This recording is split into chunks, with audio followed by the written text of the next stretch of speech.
Merhaba akşam Samanlı Birlikamıza hoş geldiniz. Futbol 2026'da bugün bitecekler ve yarın bizleri bekleyenler neler, bu videomuzda onlara bakacağız arkadaşlar. Yarın oyunda yeni sezona geçiyoruz. Ayrıca güncelleme var. Konami resmen de güncellemeyi açıkladı. Yarın 5.2.0 güncellemesi var. Konami şimdilik detay vermedi arkadaşlar. Çok az açıklama yaptı.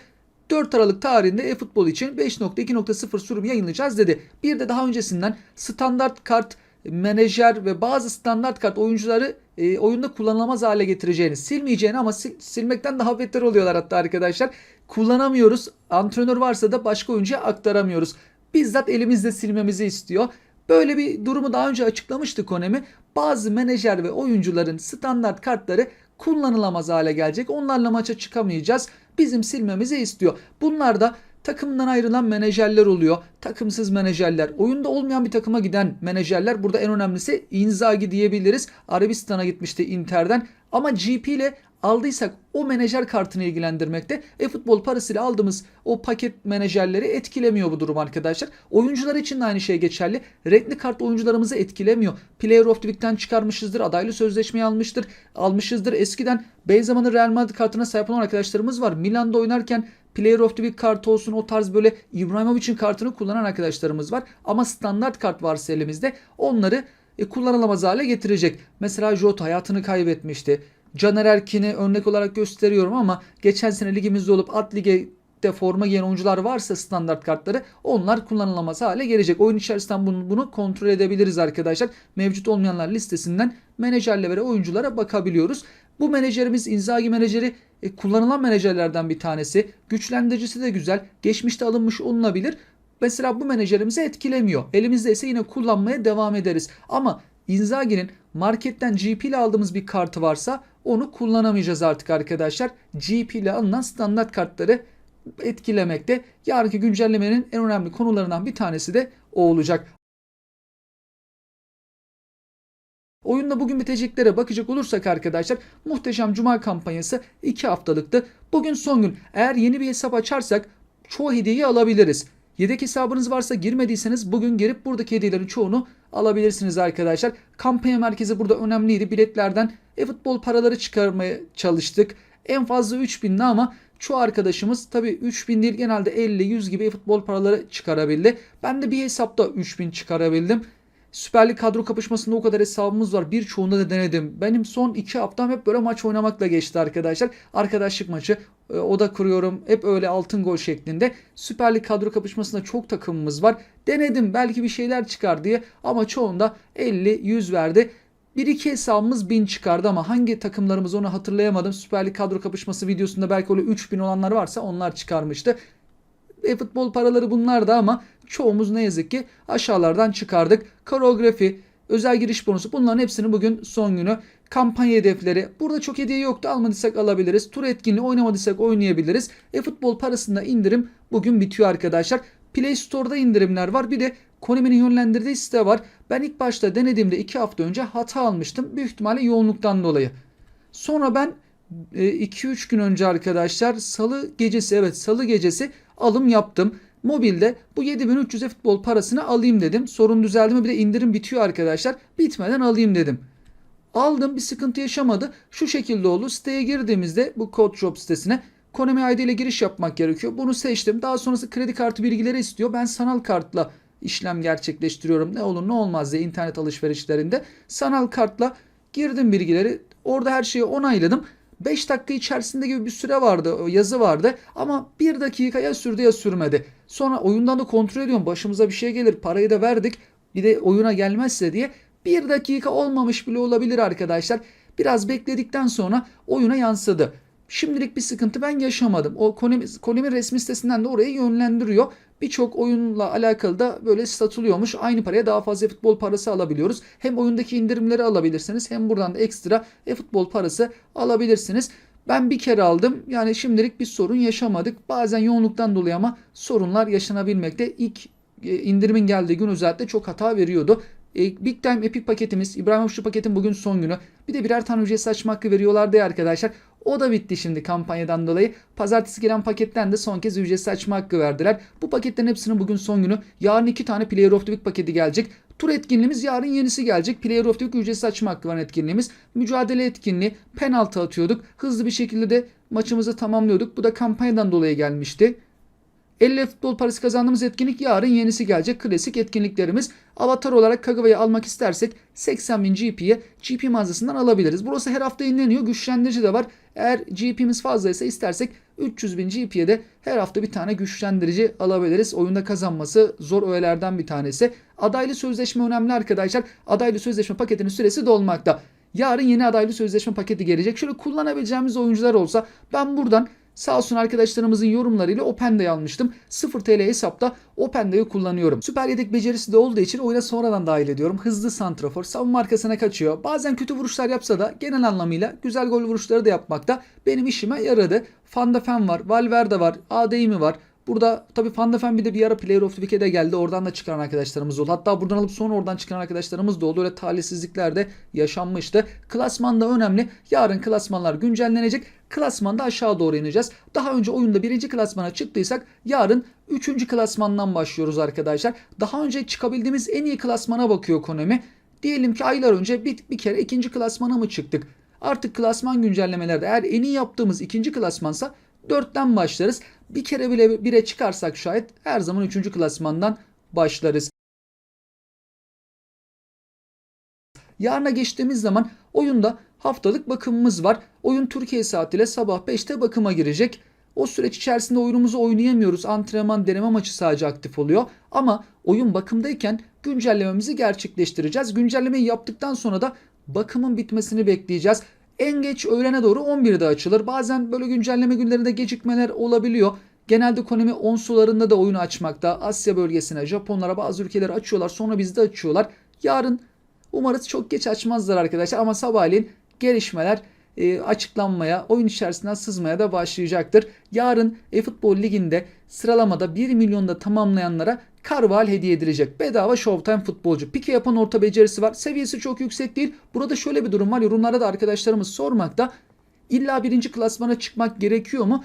Aslında 1. klasman şartı yok arkadaşlar. Buradaki tek şart mobilde oynuyorsak şayet ilk 1 milyonda olmamız gerekiyor. 1 milyon içerisinde tamamlamamız gerekiyor. 1 milyona girdik ama sonradan bizi attı, dışarı çıktık. Bizi geçenler olduysa olmaz.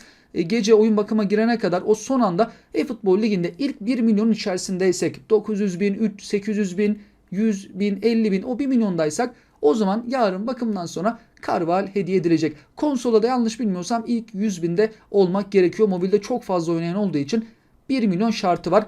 Carval'in de özellikleri şöyle baktığımızda menajerimiz Capello belki hani 101'de yapılıyorsa yarın yine bir bakarız arkadaşlar.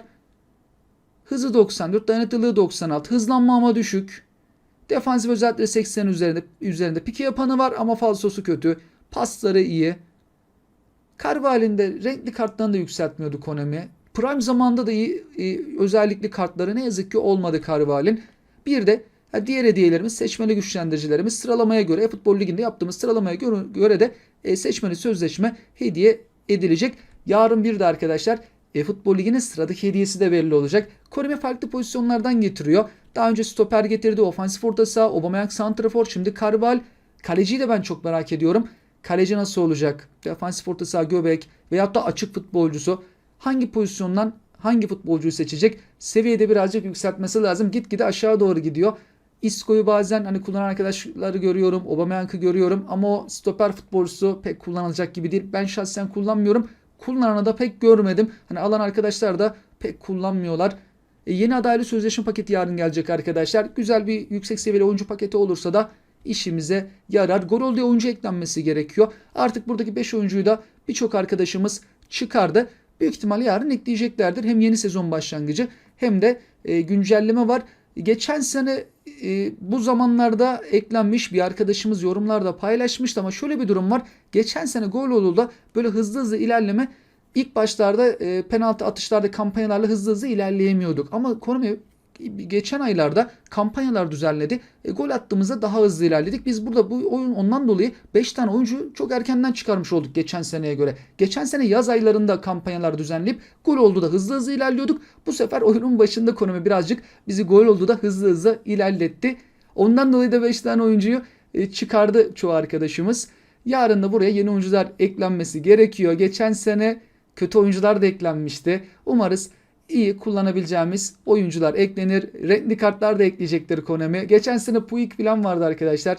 Yani hayal kırıklığıydı. Seviyesi düşüktü. 99 muydu acaba? Yani 100 oluyor ya da olmuyordu. Bir de Konami'nin Türkiye ile alakalı sosyal medya hesabından eFootball Türkiye'den derbi özel video paylaşıldı. Oradaki görüntüler güncellemeden sonra oyun içerisindeki görüntüler olduğu söyleniyor.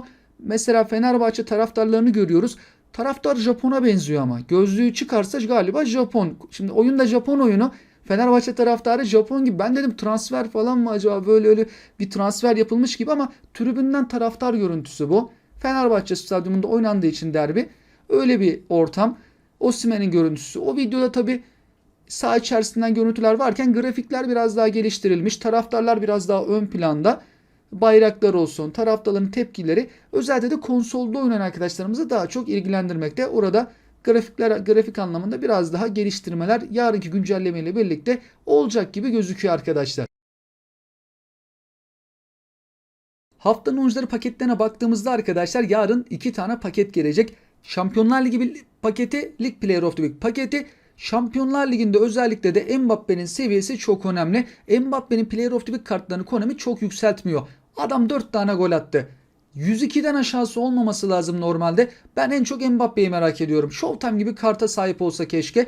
Kafasıyla da attı, ayağıyla da attı. Donanımlı bir Mbappe kartı Player of the Week'e gelmeli. Çünkü hep gelen kartlar birbirine çok benziyor. Bir ara 103 gibi seviyeleri çıkan Player of the Week kartlar vardı. Epeydir o tarz böyle kart getirmedi Konami. Yarın Lig Player of the Week paketinde milli futbolcumuz Kenan Yıldız da olabilir. Sosyal medyada arkadaşlarımızın tahminlerine bakacak olursak örneğin Şampiyonlar Ligi tahmini, ama seviyeler tamamen arkadaşlarımızın kendi tahminleri, görüşleri. Mbappe 4 gol attı. En az 102 gelmesi lazım. 103 de gelse aslında şaşırmamak gerek. 4 tane gol attı. Güzel bir Player of the Week kartı çok istiyorum. 0 TL hesap için özellikle. Vitinha, Estevao gelebilir. Gimenez, stoper futbolcusu. Arsenal'dan Timber. Ben de pazartesi günü müydü? Pazar günüydü galiba arkadaşlar. 0 TL hesaba savunmaya kimi alsam standart kartı olarak diye bakıyordum. Timber. Hızlı. Diyordum ki Player of the Week'e Timber'ın bir stoper kartı gelse. Savunması şöyle 90'ın üzerinde. Hızı da zaten yüksek bu adamın. Çok iş yapardı. Ama sağ bek kartıyla karşımızda olabilir. Ketalere, McTominay, Aubameyang. Kaleci büyük ihtimalle Leverkusen takımının kalecisi gelecektir. Arkadaşımızda not düşmüş. 9 tane kurtarışı var. Aşağı taraftakiler düşük seviyeli isimler. Sol bek futbolcusu Dal bir ara Beşiktaş'a da yazılmıştı kiralık olarak, ama Benfica tabi orada araya girmişti. Şimdi Beşiktaş'ta tabi Jurasek forma giymekte. Lig Player of the Week paketinde Foden, Olmo, Martinez, Minamino, Gakpo belki gelebilir. Liverpool galibiyet aldı. Kenan Yıldız, Thiaw, Sörloth, Tomori, Tete, David Neres, Berke Özer Lig Player of the Week paketinde belki olabilir. Şampiyonlar Ligi'nde bir başka arkadaşımızın tahminleri: Mbappe, Gimenez, Vitinha, Estevao da çok genç, önü çok açık, çok yetenekli. Aubameyang, Adeyemi, Timber, McTominay, Jonathan David, Ketalere, Leverkusen takımının kalecisi Flecken. Onda güçlendirici olursa yüksek seviyeye çıkacaktır, ama güçlendirici olmazsa belki seviyesi bir tık düşük kalabilir. Japon bir arkadaşımızın tahmini ligde Bruno Fernandes, Manchester United'dan belki gelebilir, ama United'da golleri atan isimlere baktığımızda Zirkzee de gol atmıştı. Bir de Mount'un golü vardı yanlış hatırlamıyorsam. Onlardan da birini tercih edebilir isterse. Olmo, Lautaro Martinez, Kenan Yıldız, Milan'dan stoper futbolcumuz Minamino, Berke Özer. Japonların da öne çıkardığı isimler. Şampiyonlar Ligi'nde de yine ortak birçok isim bulunmakta. Yarın oyunda yeni sezona geçeceğimiz için arkadaşlar eFootball 2026 çıktığından beri Konami her yeni sezon başlangıcında 200 oyunculu paket getirdi. 2 Epic, 2 Showtime ve bağlantılı menajer. O pakete göre bağlantılı menajer. Bu devam edecek gibi gözüküyor arkadaşlar. Konami düzenli olarak bunu yaptı. Yarın da büyük ihtimalle böyle bir şey gelebilir. 200 oyunculu paket, 2 Epic'li, 2 Showtime'lı. Şimdi en son Sakalı paket gelmişti. Şöyle takımlara, aslında Arsenal takımıyla alakalı turnuva da bekleniyor ama zamanı belli değil arkadaşlar. Takımlarla alakalı turnuvaların devam etmesi lazım. Daha 2 tane takımın turnuvası geldi çünkü. Aralık ayında getirecek mi Konami? Henüz daha onunla alakalı açıklama yok. Ama kim gelebilir? Yarınki pakette hangi oyuncular olabilir? Hangi menajer olur? Sosyal medyada çok tahmin var ama onlar tamamen tahmin, tasarım arkadaşlar. Bunu ancak yarın sabah öğrenebiliyoruz. Konami eğer erkenden bugün bir açıklama yaparsa yine sizlerle paylaşmaya çalışırım. Yarın bekleniyor.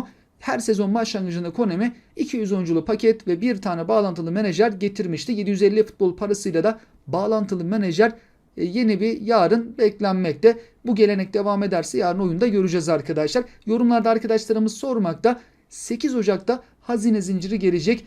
Yılbaşı kampanyasından sonra bu 8 Ocak'ta Hazine Zinciri kampanyası geliyor. Önemli bir defa geldi. Bunun sayesinde epik futbolcular çıkardık veyahut da farklı hediyeler kazanmıştık. Ama 8 Ocak'ta gelecek, Konami kendisi resmen açıkladı. Son olarak arkadaşlar, Konami bizim ülkemize, Brezilya'ya ağırlık vermekte ve Brezilya'da oyun çok fazla oynanıyor. Nüfusu da çok fazla ve e-futbol oyunu ilgi görmekte. Konami Brezilya sayfasından Flamengo'nun şampiyonluğunu kutladı. Genelde anlaşmalı olduğu takımlar şampiyon olduğunda hediye verirdi. Renkli kart oyuncular, ücretsiz belki açma hakkı. Hani belki Flamengo ile alakalı bir şey gelebilir. Brezilyalılara da gelebilir arkadaşlar. Sadece tebrik ettiler. Oyun içerisinde gelirse de öyle belki düşük seviyeli renkli kart hediyesi de olabilir. Ya da Brezilyalılara sadece de gidebilir. Bizim ligimizde bir takım şampiyon olduğunda veyahut da Barcelona, Arsenal, Manchester United, Konami'nin anlaşmalı olduğu takımlar şampiyon olduğunda Konami hediyeler vermekte. Mayıs ayında genelde o tarz kampanyalar oyunda oluyor. Ama böyle bir şey de olursa Flamengo ile alakalı belki Brezilya bölgesine, belki de herkese küçük bir hediye de aslında verebilirler. Yeni bir gelişme olursa karşınızda olmaya çalışacağım. Sizlere iyi oyunlar diliyorum. Hoşçakalın.